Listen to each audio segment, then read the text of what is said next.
What's up, everybody? Welcome back to Old Volks TV. Ragtop time.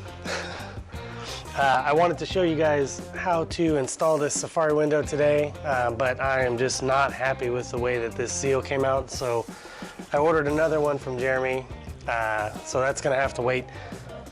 But we still got something fun to do. I've been talking to Udo about my transmission that he's making, and I'm just so excited about that thing. It should be ready anytime now, and we'll go pick it up, and as soon as we get that in, we get to slam that big motor in here, you know, and the car is that much closer to being done. The shifter that's in here right now is some kind of, I don't know, man, it's like a crazy short shifter, but I don't know who made it, I don't know where it came from. It's short, it's tight, but it's not really what I want. Not long ago, we picked up this super nice Gene Berg shifter from our pal Mark with Alamo City, and I think I'm gonna put this one in the bug for now. I've always wanted a Berg shifter and a big motor and a bug, so I think this is gonna be the way to go.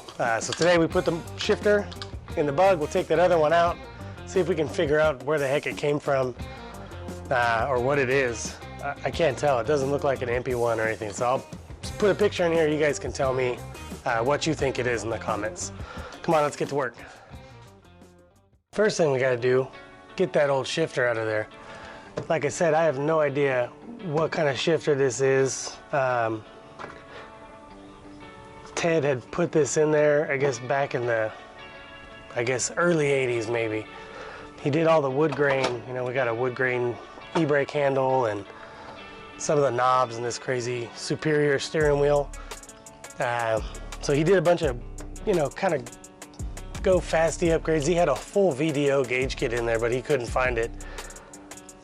So he put this in there to shift a little quicker to get that little 40 horse going, but I don't know what it is, and I want the Berg one, so we'll get a closer look at it once we get it out. But for now, we just take a 13 millimeter,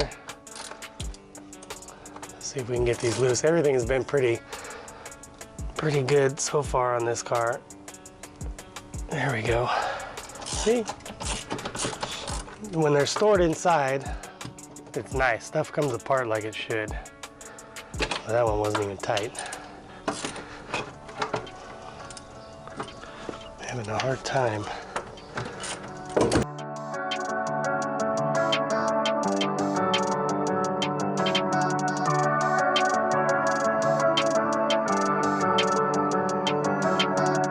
So the little plate is in pretty good shape actually, and it's already got plenty of grease in there, so we're not going to worry about that.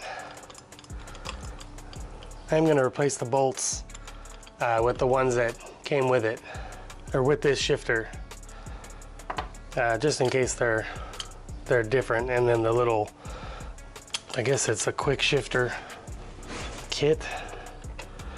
Gotta make sure that that goes in the right way, that little ball. You know, the old one had a little pin on it. This one doesn't have it because it's the Berg shifter. It's got that lockout built in. Just make sure, put that together. Then we'll have to adjust it after. Is that gonna work? It might be too short. No? There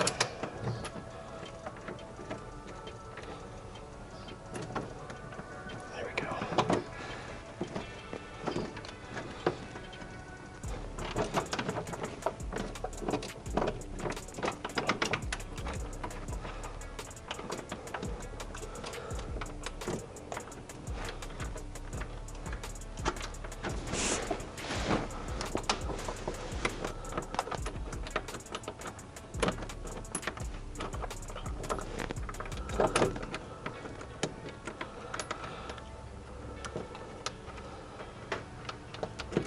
Oh, has it got two on there?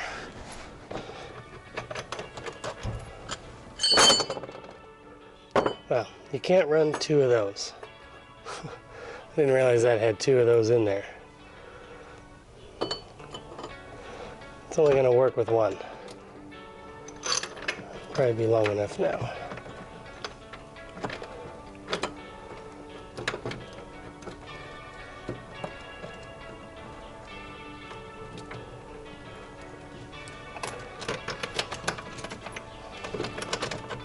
Yeah.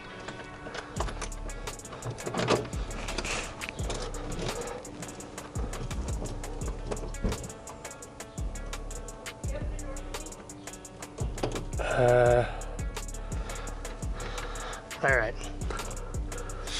So it had two of the reverse lockout plates because there was one already in there that I didn't see.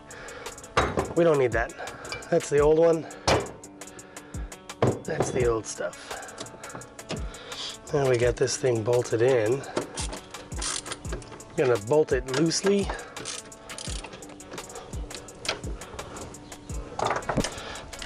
And then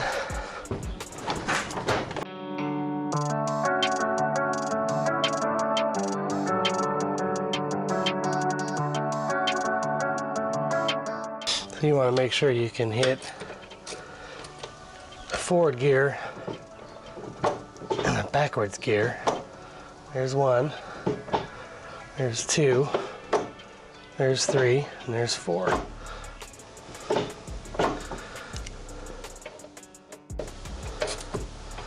So you just tighten it down enough to where it'll kind of hold it, but it'll still slide a little bit. And then you just hit the gears. You tighten it up a little more. Got 1, 2, 3, 4. There we go. So that old transmission probably doesn't have any fluid in it. It's been leaking all over my driveway and my garage since I got this car, which is why we're having Udo build us a new one with a couple upgrades. So it's tight, man. It feels really good, but I don't know if it's actually, I mean, it feels like it's going in gear. 1, 2, 3, 4. 3, 2, 1. Neutral, reverse. So we got all the gears. It feels like it's hitting all the gears. It's kind of tight, like I said. So once we get that new transmission in there, we may have to make some more adjustments. I'm sure we will, and all that. It feels like the shifter stuff and the clutch cable, everything, I feel like it's still pretty good attached in there. There is something that we're going to do to this tunnel in the future that our pal Fresno James showed me a long time ago. We're going to cut an access hole and make a little cover. You'll see. It's going to be pretty awesome. So we'll do that on a different day. For right now, we got that shifter in there. Feels really good. Let's take a look at that shifter that came out. Maybe you guys can help me ID it. So here's a closer upper look at it. At first thought, I was thinking that it was empty, just because he said that he bought it in California, back in the day, when he was getting all his speed parts. He just kind of bought everything out of catalogs or magazines from, back then. But as I was looking at it, it has the boot, which almost looks like an axle boot, but it's not. But it has this coupler, which to me looks like an electrical, like a conduit coupler almost. And it's got a black shaft underneath it. So maybe this part is homemade. Maybe he got a shifter off of another car and kind of put it on there, and that's what's throwing me off, is that it's so thick. The MP shifters were not this thick, and this has kind of a weird kinky bend in it, like if he made it. Like if he cut down an MP shifter or even a stock shifter, that base almost looks stock with a short shift kit. In the box with the parts, I found this one, which he drilled to be, I guess, super lightweight, and it's a really short stick. And he used like a later axle nut, like a Porsche axle nut to pinch that, and that fits over that shaft, so he could kind of change that shifter out whenever he wanted to, I guess, and it's pretty cool too. I mean, that's a pretty short shifter with a short shift kit. It's probably pretty fun with a 40 horse. And they almost have, you know, a pretty similar wood knob on them, but just a generic, you know, generic wood knob. I don't know, Ted was a pretty crafty guy. So, you know, it's possible he just Frankensteined a bunch of stuff together and made something cool. Who knows? Well, I'm gonna keep these, you know, these old shifters with the car, just because it's, you know, it's the history.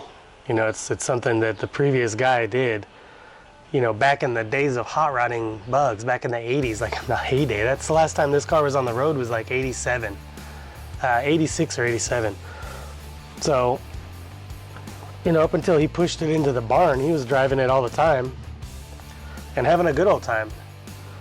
So we'll keep these with him. You know, we'll put them in the box with all the other little treasures that we got. You know, we're kind of, we're still kind of exploring this car and finding some of the little tricks that he did and some of the fun little stuff that he updated on it. And then we're adding kind of our own little twist on it, like the Safari and the gauges. But I like it. I mean,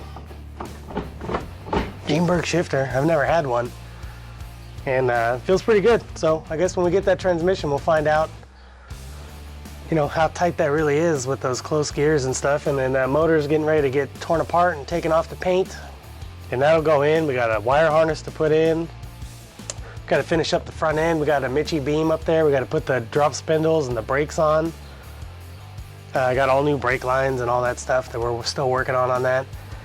And you know, that should pretty much be it. This thing is getting pretty close. You know, one thing at a time. That's what Matt Jackson says. One little thing at a time. One thing every day, and eventually there won't be anything left. So that'll be pretty great. And we'll finish up with some awesome close-up shots of that Gene Berg shifter in there, and our gauges, you know, our race car, street car. As Clint says, it's a street car. And, you know, you get to enjoy that, and then tell me if you think you know what this shifter is, if you've ever seen one like that before, you know, with that weird coupler. But I think that's homemade. So Chuck and Clint and Daniel and all you guys that are into the old school racing stuff, if you've seen something like that, let me know what that is, if it's worth something or if it's just history. That'd be pretty cool. So let me know in the comments. Check all the links down below, visit our friends, and get you a shirt. Don't forget to get a shirt. And Sean says that I got to remind you to hit that subscribe button.